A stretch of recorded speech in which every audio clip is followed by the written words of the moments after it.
Hello everybody, welcome back to my channel. My name is Melanie Tahna, and I like to talk about stories in all different forms, and especially lately fantasy stories.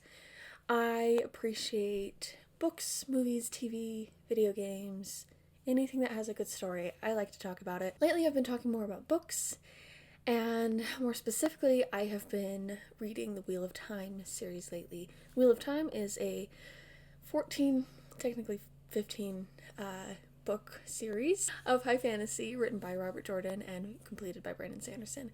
And I am on book 9, Winter's Heart, and I'm getting through it pretty okay. I kind of figured it would be a good idea as I'm going along, since I'm not reading shorter books that I can read in like a week or two and then do a video on them. Like, I'm reading these big books, and I don't always have content that I feel like I want to talk about in between. Like, I can't talk about a book a week or something because these are some chunkers, but I was thinking it'd be a good idea if I talked like through sections of the book, each Wheel of Time book that I'm reading, and kind of get like an idea from there of where I'm at in the story, and review each section as I go, or go over my thoughts on it. The Wheel of Time community has been super welcoming to me, and I appreciate all of you guys who've checked out those videos, so I'm just gonna keep going with it. So, I am going to be talking about chapters 1 through 10 of book 9, Winter's Heart. And these are going to be spoiler thoughts for where I'm at in the Wheel of Time. It wouldn't really be easy for me to do it any differently, just given that I want to get in depth about things. But anyway, so books 8-ish through 9 are known to be a bit sluggish, and a lot of people have actually commented that some of these books have really cool world moments and that it really builds up toward the end quite nicely. And I'm actually not opposed to a slow book. I'm kind of a slow book girl sometimes. Something about that, it either works for me, I just, sometimes it works for me. Like, if we're talking like Mistborn, I think Well of Ascension might have been my favorite one, because I liked the political stuff that was going on. And so it's just kind of hit or miss on if slow is actually going to be a detriment to me or not. And in this case, in this particular book, it has not been. It's more has happened than I expected already, and maybe it slows down after this, after the beginning, but I'm like more than a third of the way through and really enjoying it. So where books like 1 through 4 were momentous and continuous, and 5 through 7 I was feeling like, okay, they're slowing down, but it's still interesting, a lot was happening.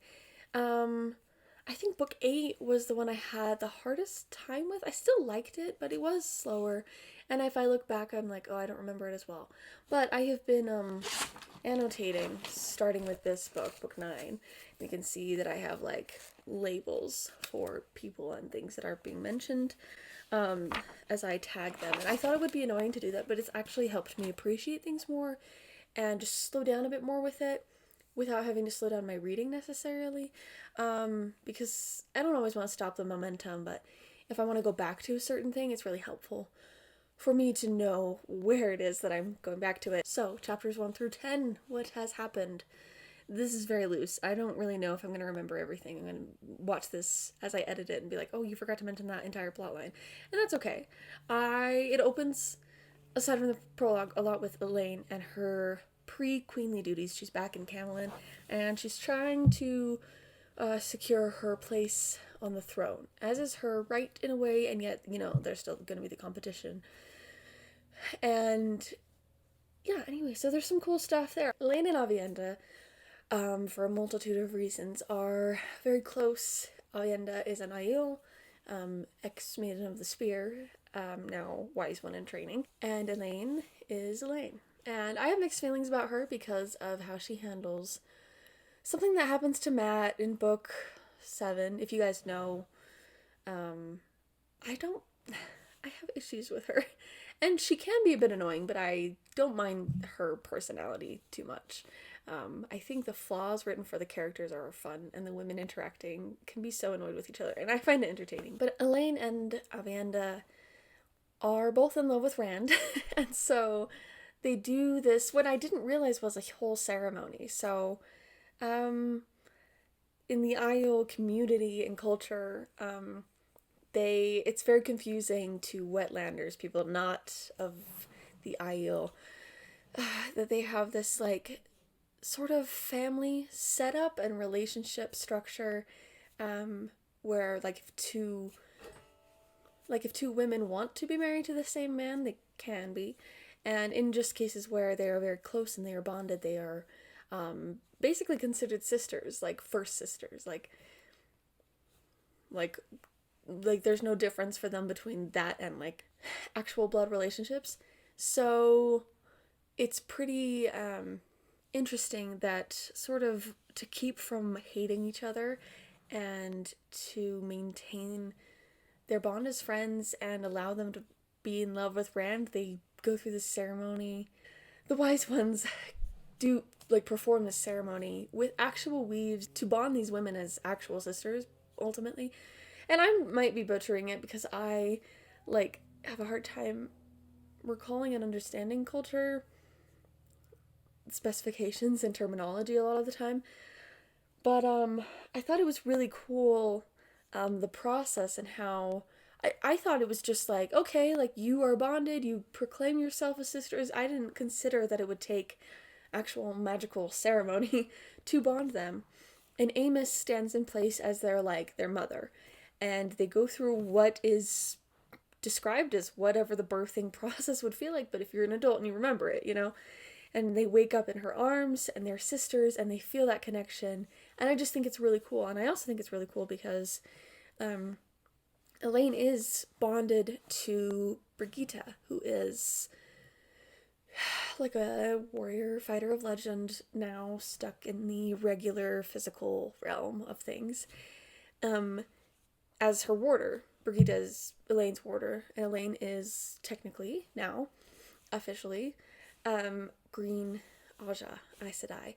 And so it's just cool that Elaine's making these connections with these women, and that there are so many different magical connections, and that none of the men are involved. I just thought that was kind of special. Like, that there's some ceremony to this, and that the wise ones are their own group who, like, where the men don't really matter in their group and they perform their own ceremonies. It just felt very intimate and very cool. And I'm kind of butchering this explanation because mostly I just thought it was cool when I was reading it. I was like, oh, something's happening. Like, it could have just been boring political stuff that Elaine is talking about with people, but it's like she is experiencing this thing, becoming bonded to another person like this, and it's so special. And I think it's really, really cool, the exploration of how the one power can bring people together and connect them and whatnot. And I just think it's really awesome. I've always liked Avienda. I find her personality, I don't know, she was just always entertaining to read. I don't always like Elaine's personality. And Avienda's, I think, romantic relationship with Rand has made the most sense so far to me because of the time they spent together. Other than, like, Egwene from childhood and Min from their time together now, her and Rand. And Min's teasing personality, I think, fits well with him. But Avienda is beautiful, capable, strong, and stubborn, and then falls for Rand. And I think he falls for her in a way that makes sense. Some of the romantic relationships have happened so suddenly that I've been surprised by them. Like in book 1 with Nynaeve and Lan, I was like, what's going on? And now I'm like, oh, they love each other and I love it. But yeah, anyway, I really like that bond with them, and I think it's super cool. To go on, after that rambly thought about their ceremonial sisterhood, Nynaeve is at a point now in the books where the block of her to the true source is not really there anymore. Her anger isn't getting in the way. She's a lot happier. A lot of it has to do with her being married to Lan now. I think that helps a ton. I think that's like tempered her, but she had a moment of, weakness and helplessness that really challenged her, and I would love to talk about that scene someday from previous books, but something I really like about her, and I took note of it, is that in, like, whenever someone's hurting or struggling, even if she's like, you should do this, and this is what, and like she's bossy it toward them, she loves taking care of people. Like, she truly is Yellow Aja, because she knows what could help people, what herbs or weaves to use to help them, and she cares for the well-being of others and is so stubborn and feisty at the same time. I just love Nynaeve's character. She's so dynamic and strong-willed and tender at the same time. Like, they show that maternity and maternal, I guess, energy doesn't need to just be like soft and like, oh, I'll nurse you back to health, because I think Nynaeve knows that the healing process for a person can be a stubborn fight sometimes, and she knows how to take care of a person in the proper way to heal them, and it's just a delicate thing that she understands and she's really learned quite well. And I love the scenes where Nynaeve might not necessarily even like a person, but she's watching them hurt and she cares about what they're going through. Let me find that specific chapter. I wrote it down, that is on page 167 of my floppy paperback. Let's see. Vandine, whose sister was murdered, like, she's in the process of grief, and Nynaeve comments on how stubborn she is. She's like annoyed with her, and at the same time is watching her walk away, and she says, with more than a hint of sympathy in her voice, I know a dozen herbs that would help her sleep, but she won't touch them. I've half a mind to slip something into her evening wine. So she wants to help. And I don't know, man, like, Nynaeve is tender and strong at the same time, and I appreciate that about her. And I think you see that in the show, actually. She is kind to the warder whose Aes Sedai dies. And even though it doesn't work out for him in the end, even though his end is tragic, she is so kind to him. I think sometimes people write strong female characters and they make them this, like, jerk, like these harsh women who can fight, and Nynaeve has fought a Forsaken and won. Like, she is she is powerful, she's strong, and she cares about people, genuinely does, like, wants them to be doing better and knows how to help them. And it's not just for selfish purposes. Like, she has her own desires in that, but she truly is a healer. I think she's written really well, and I appreciate reading a strong woman who isn't just brash and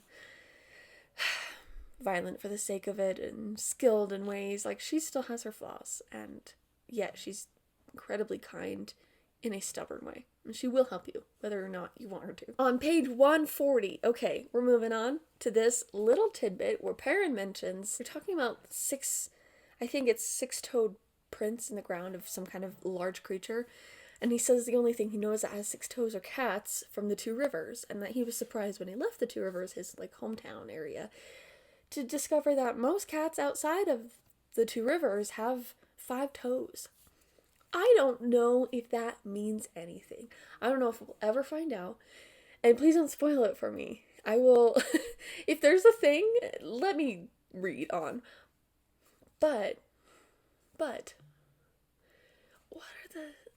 why do the cats of the Two Rivers have 6 toes? Like, what is that? Anyway, I love and have cats and have grown up with them. So I think I was like, oh cool, the cats of the Two Rivers have the little extra thumbs. But I guess that's normal. And I'm curious as to why. Like, what's in the water? You know, reading Rand, bless his heart, I actually really like him. He is not doing very well. Looking for the Italicese. It's dizzy when he's not using the one power. He knows he's kind of losing it.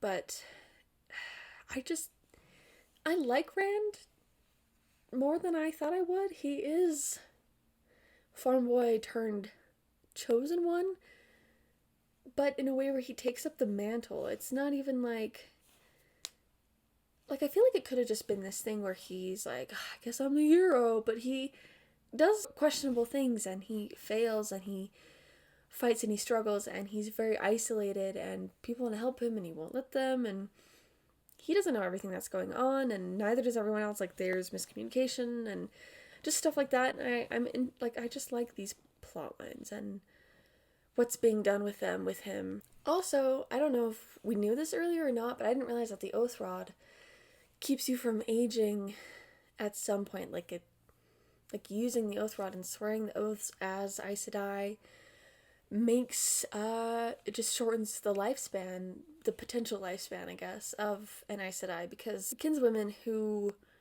are sort of White Tower runaways or just non-White Tower wielders of the One Power have like hundreds of years on the oldest of Aes Sedai because of the oath rod. And excuse me. I just find it very interesting and want to know where that's going and what that means for the, like, I just think it's cool. I like artifacts and stuff. I think they're entertaining and cool. After looking it up real quick, I have learned that the woman whose name I was pronouncing as Fail is Fail, which makes sense. Anyway, Perrin's wife has been kidnapped, which, see, when I read that, I was like, this book isn't boring. Stuff is happening. And I like that kind of plot line. People trapped and needing to escape. It's like when Kaladin is a bridgeman, and I know he's gonna get out of it eventually, but I don't know how. I like that. But Fail, I guess. I like her character. She's kind of scary, in the best way. And I think she's smart. And now she's being kidnapped. You know she's smart because she's talking about, like, all the ways that she's, like, can't escape, or what she might be able to do, or how she's going to get out of this, and who she's going to sort of manipulate. Anyway, I just like her character a lot, and I like her for Perrin. Their relationship is very entertaining. He's very stressed that she's gone. I like that Elias is back with Perrin, like, helping him out and stuff, and giving him relationship advice from the last book, which I thought was hilarious. I'm also dying to read more about Matt. I love Matt's character. I know it's going to get better. It's been spoiled for me a little bit because Pinterest art, so it's my fault because I was looking it up and I was curious, but I like Matt. And I don't know, I'm excited to see where he goes. But anyway, those are just some ramblings about where I'm at in the Wheel of Time. Chapters 1 through 10 of Winter's Heart have been read, and I shall go on and label more and talk about more. Please let me know your thoughts down in the comments, but do your best, if you can, to not spoil it for me. For others, like, just give a spoiler warning if you're going to talk about something. And if I mess up pronunciation or talking about something or who a character is, especially if they're an Aes Sedai, if they're a female character in the Wheel of Time, and especially if they're Aes Sedai, I might not know who they are when you talk about them, so just be patient with me. And, yeah, I'm excited just to keep reading and to see where things go, and I will be making more videos soon, and I will see y'all later. Bye.